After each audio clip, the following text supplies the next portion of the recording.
Nesse vídeo, vamos dar uma olhada em como ficará a situação da Copel caso perca a concessão da usina hidrelétrica Governador Bento Munhoz, que tem o prazo de vencimento para setembro de 2023.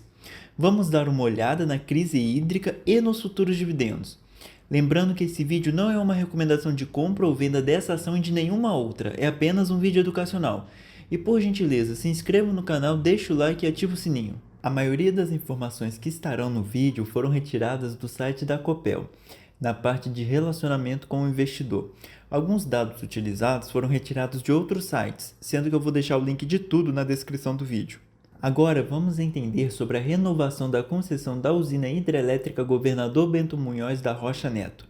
Veja bem, nesse trecho fala que a concessão vai vencer em 2023, sendo que a Copel não manifestou interesse pela prorrogação da concessão, tendo em vista que estudos internos demonstraram que a prorrogação mediante alteração do regime de exploração antecipado seria desvantajosa econômica e financeiramente em relação à exploração da usina no atual regime. Em outras palavras, a Copel já fez um estudo e concluiu que não é vantajoso para a companhia ser minoritária nessa hidrelétrica. Então, o que a companhia fez? No dia 3 de março de 2020, a Copel GeT, que é responsável pela geração e transmissão de energia, transferiu a concessão da usina hidrelétrica Governador Bento Munhoz para a subsidiária FDA Geração de Energia Elétrica SA, ou seja, ela passou o controle da usina para outra empresa que a Copel detém 100% das ações, mas não é ela que administra. Com o objetivo de, caso os estudos realizados pela Copel GeT apontem para a vantagem da operação, passar o controle dessa concessionária e desta forma possibilitar uma nova outorga pelo prazo de 30 anos. Na segunda imagem, vemos que a FDA Geração de Energia Elétrica SA é controlada da Copel Geração e Transmissão SA, também chamada de Copel GeT, que é controlada da Copel. Agora vamos procurar entender qual a localização das usinas hidrelétricas da Copel e a situação delas em relação à crise hídrica vivida pelo país. Perceba que 4 usinas que a Copel detém concessão estão localizadas no Rio Iguaçu, sendo que essas 4 usinas correspondem a praticamente 80% da geração das hidrelétricas da companhia. Para situar vocês geograficamente, o Rio Iguaçu é o maior rio do estado do Paraná. Ele começa próximo à cidade de Curitiba e vai descendo, passando pelas cataratas do Iguaçu e depois se junta ao Rio Paraná. A primeira usina hidrelétrica encontrada à medida que o rio desce é a usina Governador Bento Munhoz da Rocha Neto, que a Copel detém 100% e a que possui a maior capacidade instalada, com 1.676 megawatts. Veja que para julho de 2021, o reservatório dessa usina está com aproximadamente 61% do volume útil. Descendo o rio mais um pouco, chegamos na usina Governador Ney Amintas de Braga, originalmente chamada de Usina Segredo. Essa usina é a segunda maior da Copel em capacidade instalada, com 1.260 megawatts. Veja que para julho de 2021, o volume útil do reservatório estava em aproximadamente 58%. Descendo o Rio Iguaçu, encontramos outro rio chamado de Rio Jordão. Nele há um reservatório chamado de Santa Clara, que está com 36% do seu volume útil. Descendo mais um pouco, encontramos uma hidrelétrica chamada Salto Santiago, que é controlada pela ENGIE. Seu reservatório está com 59% do volume útil. Seguindo o rio, encontramos a usina de Salto Osório, também controlada pela ENGIE. E mais abaixo encontramos outra usina controlada pela Copel. Essa é chamada de Governador José Richa e tem capacidade instalada de 1.240 megawatts. A última usina presente no Rio Iguaçu é a Baixa Iguaçu, que tem 105 megawatts de capacidade instalada e 30% dela pertence à Copel. Veja que a bacia do Iguaçu abrange todos esses reservatórios. Agora vamos situar essa bacia no âmbito nacional. Aqui na esquerda do slide nós temos todos os subsistemas do país, que são o Norte, Nordeste, Sudeste, Centro-Oeste e o Sul, sendo que esse EAR significa a energia armazenada do sistema. Então, o subsistema Norte tem 81% de energia armazenada. O subsistema Nordeste tem 57% de energia armazenada. O subsistema Sudeste, Centro-Oeste tem 27%. E é aqui que está o problema da crise hídrica. As companhias que têm hidrelétrica na região Sudeste e Centro-Oeste tendem a sofrer mais com essa crise. E por último, o subsistema Sul está com 58% de sua energia armazenada. Analisando apenas o Sistema Sul, veja que a Bacia do Iguaçu corresponde a 51% do Subsistema Sul, ou seja, é a maior bacia da região Sul, sendo que o reservatório da usina Governador Bento Munhoz corresponde a 29% da Bacia do Iguaçu. Essa usina Governador Bento Munhoz é a maior em capacidade instalada da Copel e é aquela com prazo de vencimento de concessão para 2023. Veja que nesta bacia a pior situação está na Santa Clara, Paraná, com 36% do volume útil. Porém, essa bacia corresponde a apenas 1,90% da bacia do Iguaçu. Então, essa baixa porcentagem não é algo tão preocupante. Caso queira saber o site que eu tirei esses dados de volume do reservatório, eu vou deixar o link na descrição desse vídeo. Olhando para o canto superior direito do slide, vemos uma tabela que mostra o volume dos reservatórios ao longo dos anos, para o dia 18 de julho. Perceba que para o ano de 2016 e 2017, o nível dos reservatórios estavam bons. Em 2018, todos estavam abaixo dos 50%, menos o de Santa Clara. Em 2019, eles tinham volumes ótimos. Em 2020, deu uma caída e agora em 2021 recuperaram um pouco do volume. Agora, olhando para esse gráfico, que é o de energia natural afluente da Bacia do Iguaçu, ou seja, a energia natural da água que passou pela bacia ao longo de cada ano. Veja que em 2016 tinha 39 milhões de megawatts-hora. Essa energia foi diminuindo até chegar em 17 milhões para o ano de 2020. Então, mesmo com o nível dos reservatórios não estando em estado crítico, é necessário apreensão diante dessa situação que vivemos. Agora, quando a gente vê que a maior usina da companhia com capacidade instalada está acabando a concessão, até ficamos assustados. Mas vamos fazer um cálculo para entender o impacto dela na receita e nos lucros da companhia para saber se realmente a Copel será tão afetada. Assim que vai funcionar a linha de raciocínio para saber o impacto do fim da concessão da usina hidrelétrica Governador Bento Munhoz. Vamos estimar a receita líquida e o lucro líquido da Copel em 2024. Vamos considerar 2024, pois a concessão acaba no dia 17 de setembro de 2023. Então, os impactos realmente serão sentidos apenas no ano de 2024. Seguindo, vamos estimar a receita líquida e o lucro líquido de todas as geradoras da Copel, considerando que todas elas têm o mesmo nível de eficiência, porque assim conseguimos estimar a receita líquida e o lucro líquido da usina Bento Munhoz para 2024. Depois de fazer isso, vamos conseguir ter uma ideia do impacto do possível fim da concessão da usina. Vale ressaltar que a concessão termina em 2023, mas eu considerei 2024 porque há a possibilidade da Copel ainda ficar com aproximadamente 49% da usina. Caso ela não fique com a metade, basta a gente diminuir toda a receita líquida e o lucro líquido que vamos estimar para a usina para o ano de 2024. Vamos começar olhando a receita líquida da empresa.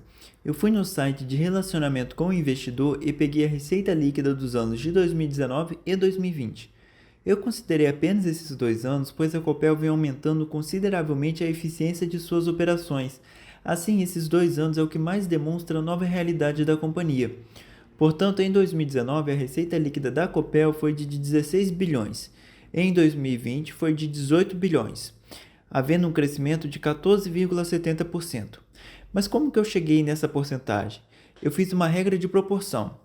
Multiplicando os 18 bilhões por 100%, dividindo pelos 16 bilhões e diminuindo os 100%, chegamos em um resultado de 14,70%.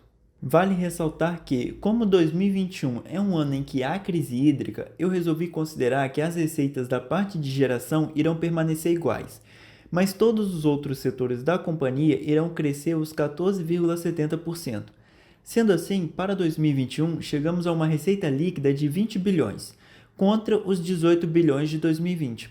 Aplicando os 14,70% na receita de 2021 e seguindo até o ano de 2024, teremos lá em 2024 uma receita de 31 bilhões. No ano de 2020, houve eventos não recorrentes que impactaram consideravelmente o lucro líquido da Copel. Esse evento foi o recebimento do PIS/COFINS no setor de distribuição. O lucro líquido considerando esse impacto foi de 3,9 bilhões. Agora, desconsiderando esse evento do PIS/COFINS, teremos um lucro líquido ajustado de 2,9 bilhões. Para o ano de 2019, não houve uma diferença significativa entre o lucro líquido e o lucro líquido ajustado.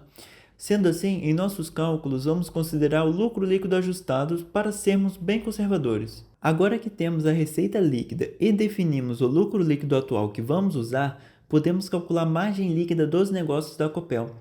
A margem líquida média é calculada dividindo a somatória do lucro líquido pela somatória da receita líquida. Em 2019, o lucro líquido ajustado foi de 1,9 bilhão e em 2020 foi de 2,9 bilhões. Dividindo pela receita do ano de 2019, que foi de 16 bilhões, mais a de 2020, que foi de 18 bilhões, teremos uma margem líquida média de 13,95%. Aplicando essa margem líquida na receita dos próximos anos da Copel, vamos conseguir estimar o futuro lucro líquido, sendo que em 2024 o possível lucro líquido será de 4,3 bilhões. Agora, olhando para as geradoras, vamos considerar desde o ano de 2017. Veja que de 2017 para 2018 a receita diminuiu em aproximadamente 5%. De 2018 para 2019 aumentou em 12%. E de 2019 para 2020 aumentou em 19%. Para calcular o crescimento médio anual, é necessário transformar essas porcentagens. Como 5% está negativo, nós vamos dividi-lo por 100, ficando 0,0533 e somar 1. Sendo assim, o resultado será de 0,9467. Como as outras porcentagens estão positivas, então o resultado ficará maior que 1. Sendo assim, para 12% o resultado será 1,12 e para 19,67% o resultado será 1,1967. Fazendo a multiplicação das três porcentagens, teremos 1,2688. Para descobrir o crescimento médio anual dos últimos 3 anos, devemos tirar a raiz cúbica, pois são 3 anos analisados. Sendo assim, a raiz cúbica de 1,2688 será de 1,0826, o que corresponde a 8,26% de crescimento médio anual. Para o ano de 2021, eu resolvi manter a receita líquida das geradoras igual ao do ano de 2020, devido à crise hídrica. Sendo assim, aplicando os 8,26% de crescimento a partir de 2021 até 2024, teremos uma receita futura de 5,1 bilhões. Como a gente estimou o crescimento da receita líquida até o ano de 2024, vamos agora estimar o crescimento do lucro líquido até o ano de 2024. Inicialmente, temos que descobrir a margem líquida, que vai ser a somatória de todos os lucros líquidos, divididos pela somatória de todas as receitas líquidas. O resultado será de 25,10%. Sendo assim, aplicando esse resultado de 25% nas receitas líquidas até o ano de 2024, vamos ter para o ano de 2024 um lucro líquido para as geradoras de 1,2 bilhão. Lembrando que para o ano de 2021 eu apenas repeti os resultados devido à crise hídrica. A usina Bento Munhós começou a ser administrada por uma subsidiária apenas no ano de 2020. Por causa disso que não há resultados dos anos anteriores. Sendo assim, eu considerei o crescimento anual de 8,26%, que vimos em slides anteriores. Para o ano de 2021, eu considerei o mesmo resultado do ano de 2020. Sendo assim, aplicando um crescimento anual de 8,26% na receita líquida, teremos para o ano de 2024 um valor de aproximadamente 384 milhões. O valor caiu consideravelmente em relação a 2023, pois em 2024, na melhor das hipóteses, a Copel vai ter direito a aproximadamente 50% da hidrelétrica. Sendo assim, eu acrescentei o 8,26% nesses 710 milhões e dividi por 2. O resultado foi de 384 milhões. Considerando o ano de 2020, que teve uma receita de 606 milhões e um lucro líquido de 357 milhões, teremos uma margem líquida para esse ano de 58,95%. Lembrando que a margem líquida é a divisão entre o lucro líquido e a receita líquida.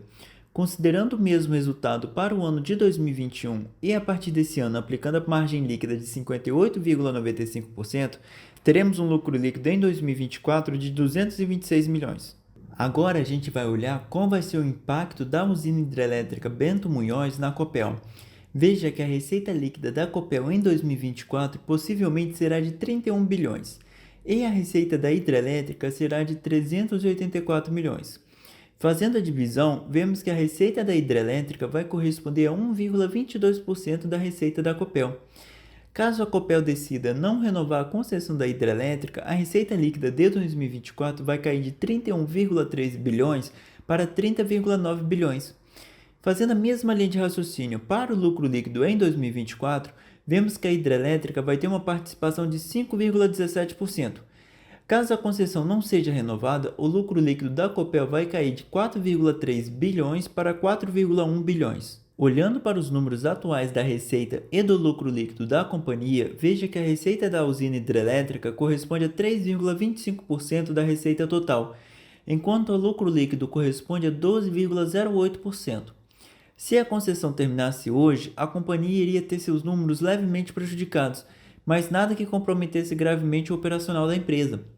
Fazendo uma comparação bem superficial, seria como ter R$100 e perder R$12, ainda sobraria R$88. Vamos dar uma olhada em como a diminuição na participação da concessão da usina iria afetar os dividendos da Copel. A política da companhia cria 3 cenários de payout de acordo com o índice de alavancagem financeira. Um cenário com payout de 65%, outro de 50% e outro de 25%. Então vamos pegar o lucro líquido de 2024 considerando a concessão da usina. Para a distribuição de dividendos referente a 65% do lucro líquido, dividido pela quantidade de ações, que é de aproximadamente 2,7 bilhões, teremos R$ 1,04 distribuídos por ação. Para a cotação atual da ação CPLE6, que está em torno de R$ 6,02, teremos um dividend yield de 17,27%. Fazendo a mesma linha de raciocínio, para o payout de 50%, teremos 80 centavos distribuídos por ação, que de acordo com a cotação atual daria um dividend yield de 13,18%. E para o payout de 25%, teríamos 40 centavos distribuídos por ação. Considerando a cotação atual, teríamos um dividend yield de 6,64%. Agora vamos fazer a mesma linha de raciocínio para a possibilidade da Copel não renovar a concessão da usina. Lembre-se que o lucro vai cair de 4,3 bilhões para 4,1 bilhões. Então, para 65% do lucro de 4,1 bilhões, teremos 98 centavos por ação e um dividend yield de 16,27%. Para um payout de 50%, teremos 75 centavos distribuídos por ação, que dá um dividend yield de 12,45%. E para um payout de 25%, teremos 37 centavos por ação e um dividend yield de 6,14%. Agora vamos colocar lado a lado os dois cenários, o primeiro com a concessão da usina renovada e o outro cenário sem essa renovação. Veja que os valores não irão variar tanto assim. Para o payout de 65% e a concessão renovada, teremos R$ 1,04 por ação, que dá um dividend yield de 17,27%.